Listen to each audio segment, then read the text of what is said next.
Olá, sejam muito bem-vindos. Este nosso encontro é baseado no caderno de estudos do professor doutor Marcelo Lessa, que é o grande idealizador do projeto Alero Turbo.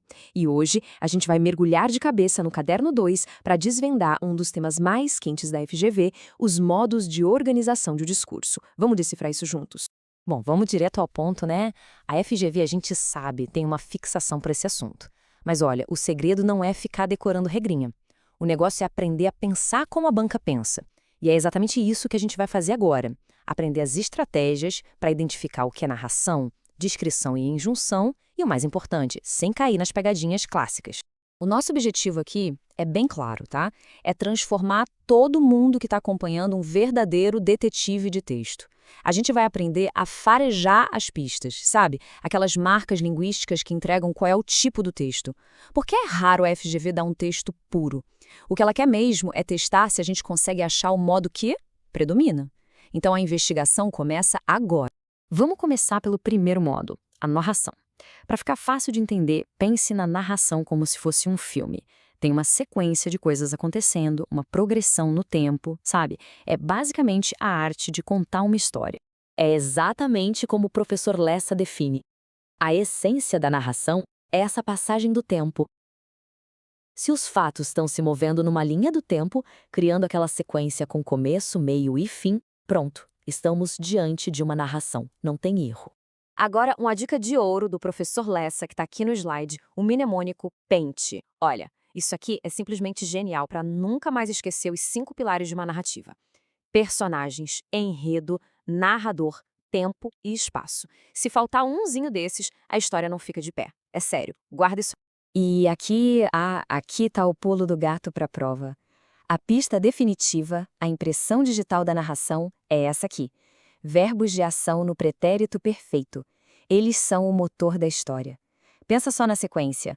Ele subiu, ajeitou o microfone e iniciou o discurso. Percebe? Uma ação depois da outra. É isso que a banca quer que seja encontrado. Certo, agora vamos apertar o pause no nosso filme. A gente entra agora no mundo da descrição. Se a narração é puro movimento, a descrição é como uma fotografia. O tempo para, congela, para que a gente possa observar todos os detalhes da cena. Pois é, aqui o foco muda completamente. Sai da ação e vai para a caracterização. O objetivo é fazer quem está lendo conseguir enxergar a cena, a pessoa, o objeto. É como um retrato verbal, uma verdadeira pintura feita com palavras. Opa, atenção máxima neste ponto. Essa é uma das pegadinhas favoritas da FGV. A banca adora confundir os tempos verbais. Então anota aí, narração usa o pretérito perfeito para a ação que avança. E a descrição usa o pretérito imperfeito para pintar o cenário, para mostrar um estado que durava no passado. Ele estava triste, a sala era ampla. A diferença é sutil, mas é ela que define se a questão vai ser acertada ou não. E este slide aqui resume tudo de forma brilhante. Se for para guardar uma única coisa, que seja esta. Narração é o filme, é dinâmico. Descrição é a foto, é estática. Ação contra caracterização, movimento contra pausa. Só com essa analogia, muitas questões da prova já ficam mais fáceis. É simples e muito, muito poderoso. Bom, e por último, mas não menos importante, vamos falar daquele tipo textual que dá ordens. A injunção. É o texto que basicamente diz o que fazer, como fazer e quando fazer. Um texto injuntivo, então, tem um propósito muito claro. Ele quer guiar as ações de quem lê. Isso pode ir desde algo simples, como uma receita de bolo, até um comando que tem força de lei. E aqui tem outra distinção que vale ouro, viu?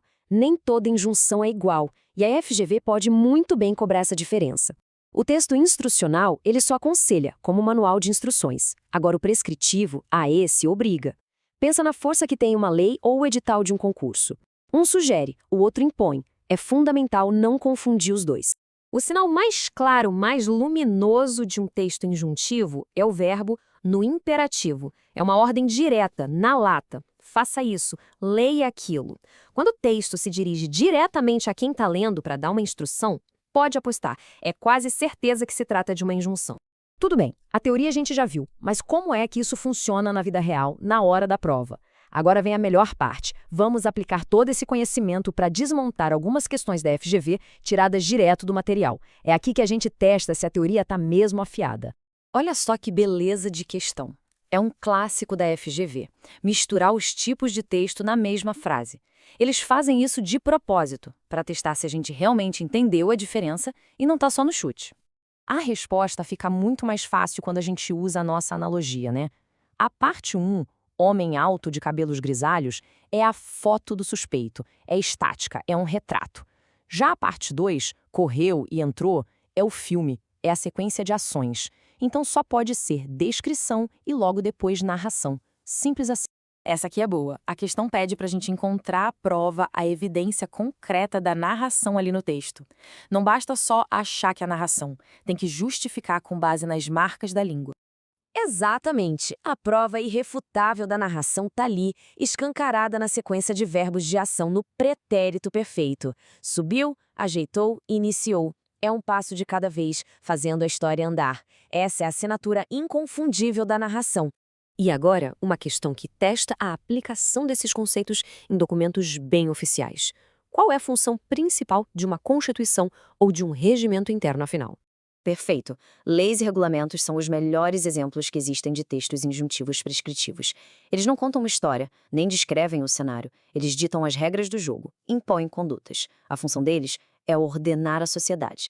Depois de toda essa parte técnica, o professor Lessa nos deixa uma reflexão final. E é algo muito importante, porque nos lembra que dominar essa habilidade vai muito, mas muito além de só acertar uma questão na prova.